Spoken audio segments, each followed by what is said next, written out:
You ever hear that expression that timing is everything? I don't know about you, but it's totally more true than I want it to be. For example, you have that time when your kids are all really calm and they're playing, and you're like, oh, good, I'm going to use this time to get something done, like a phone call. But then all of a sudden, as soon as you start going to sneak away and make that call, it's like some radar goes off in your kid's head, and they know that their mom is busy and that's when they need you the most. Well, here's a tip.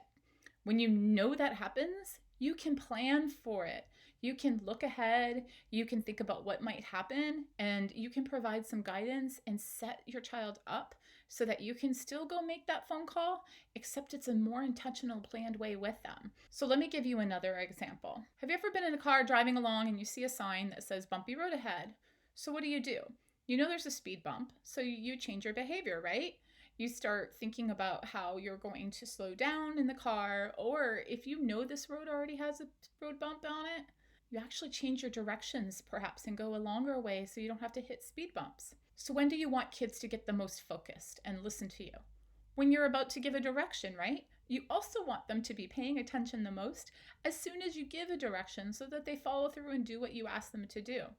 So think of that driving analogy. You have a goal, you have a path, and you have a plan. And you're driving at a set speed along a wide open road. And suddenly you see this road sign. So you slow the car down, you look more closely at the road, and then you drive slower over the speed bump. That is a trigger that you needed to change your behavior. And if there wasn't that sign, what would happen? You would likely just go full speed over that speed bump, and you actually really needed that warning to change your behavior. Unless it's been a habit and you've been doing that road every time, then you really know that the speed bump's coming up. So that's what in this video you're going to learn about how to create that road sign for your child. Help change their behavior before they hit that road bump. Kids need a warning, but let's face it, they sometimes also need something else. Sometimes the warning creates a different behavior that you didn't expect also. Like, when you tell them 5 minutes before bedtime, and then that creates some drama, and 30 minutes later you're really frustrated, and that warning did not help at all.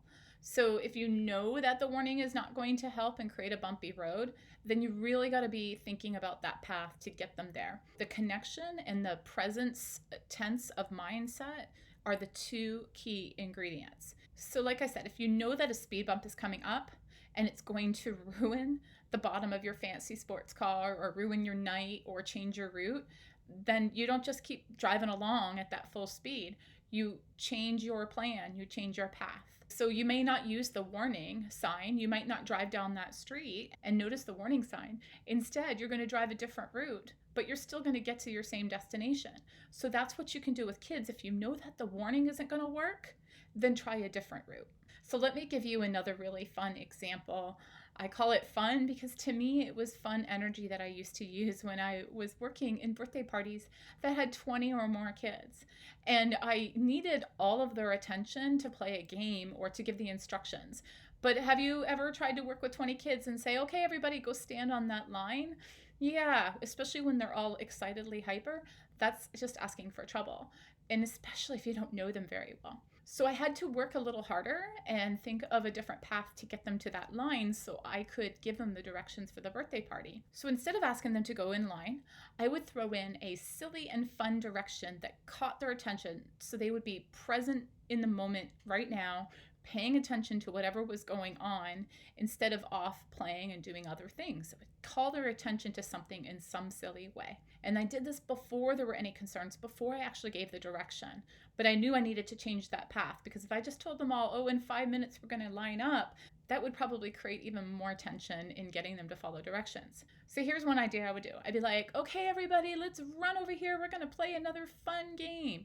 And then before they could even really respond or get there, or maybe one or two kids would get there, I would stop and say, oh, no, wait, everybody change your mind, run to this line, everybody run over here. And then before half the kids would get there, so slowly over, maybe 10 of the 20 kids are now trickling in, I'd be like, oh, no, I changed my mind, everybody go act like bunny rabbits to this line, and they would all start hopping over there.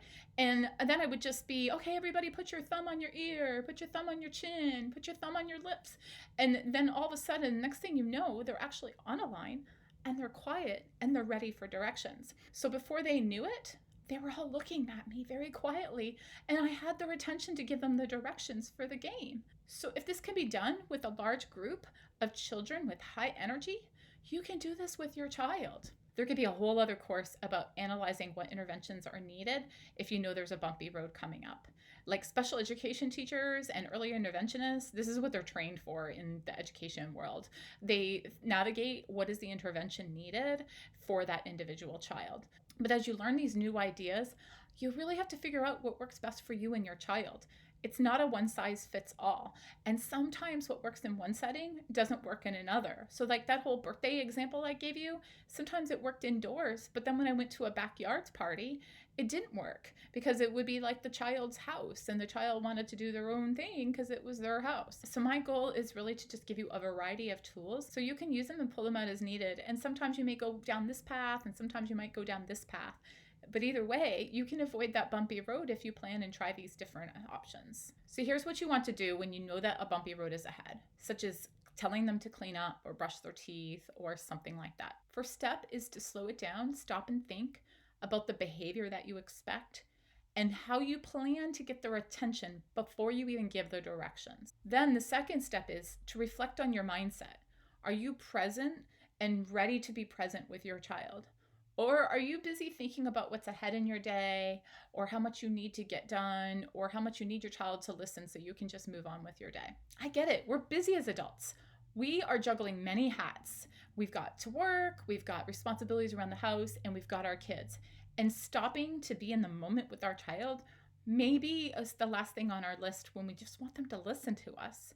But I'm telling you, if you think about that plan, you can make it a much smoother transition. And over time, you don't always have to be present in that moment for them during the activity that they're doing or whatever the directions are you give them.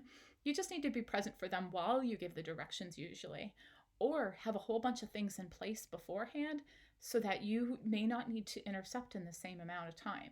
And I do explain in some other videos on how you can have these visuals and these other ideas in place so that it doesn't have to be so much about you and your child one-on-one when you're doing all of these directions. So watch out for those other videos, because the other thing is, like, this kind of planning ahead is not an easy skill to learn. It does take some time. You have to give yourself permission to set aside those responsibilities sometimes, and that way you can stay focused on the here and now. Sometimes you have to think forward into what's coming in order to avoid those negative situations.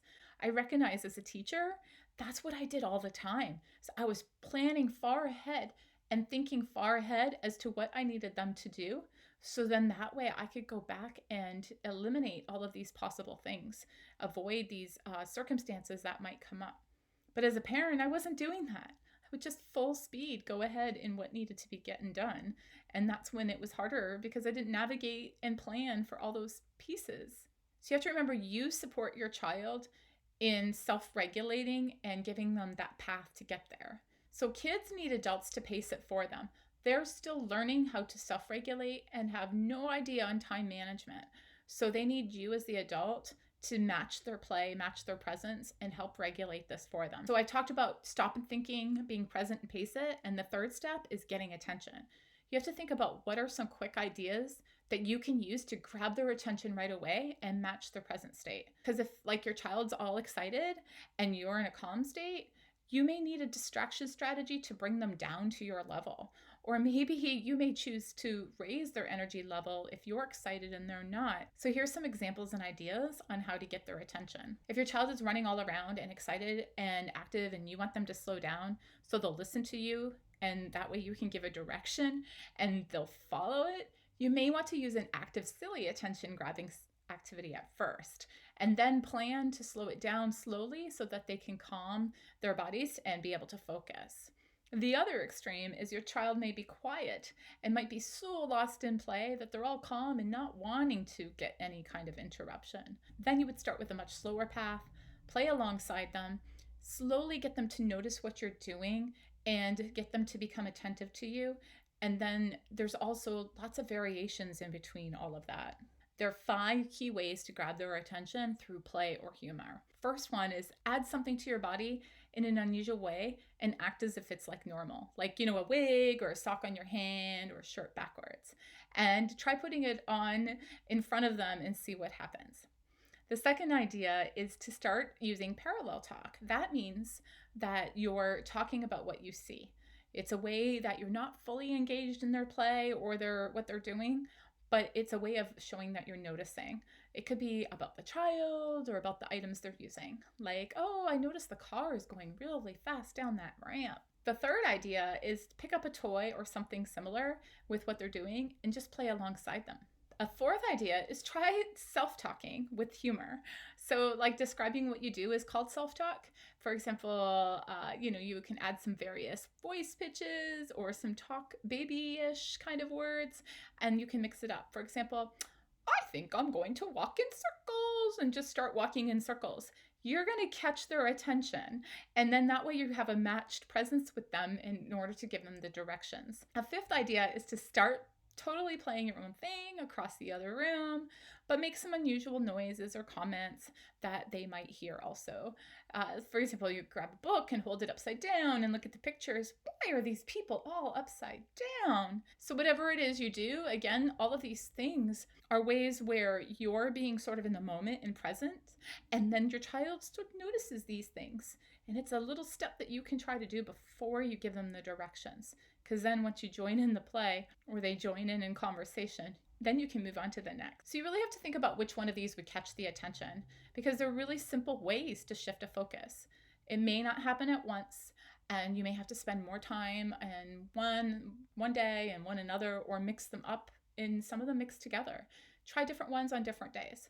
But most of the time, this is going to help, because not all of them will work with kids. It depends on other factors, but especially if you think about your child. Do take your note paper right now and pause this video if you need to, and just capture some of those ideas on what you think is going to be the most useful for your child, or what resonates the most with you. Then think about ideas and activities that you want to try to do with your child and put a star beside those right away. So that way you don't forget, because remember, we're busy. An hour later, we've forgotten what we've done or watched because we've been so sidetracked with all the other responsibilities. The other thing to notice as you try out new things is its predictability, whether it is predictable to your child or not. If it becomes predictable to them, then you have to figure out a way to build it into your routine and not make it use as a change of mindset. If they really love that every time you say it's about to clean up, you act all crazy and silly, well, that's going to end up becoming the routine. They're not going to listen to you cleaning up because they're going to expect that you're always going to do a silly routine. Then you have to be intentional on switching it up or embedding that into something else. Like you use a timer, and so for 1 minute, you're always silly, and then after that 1 minute, it's cleanup time. Remember, you can set the pace on that. In this video, we covered that there's many bumpy roads ahead, but you can plan for them. And before you give a new direction, try an attention grabbing strategy. And so remember, to make this really meaningful for your individual situation, look at these reflection questions and use our guidebook at kidsmoveandlearn.com. Think about the bumpy roads that are in your and your child's life. List out the warning signs and the ways that you can be present and pace them. And also select some attention-seeking strategies that you can use with your child. And when you're ready, you can come back for the next video. But don't forget to like and subscribe and follow us. If you find this useful, please do share it. And don't forget to visit kidsmoveandlearn.com. Thanks, everyone. Bye.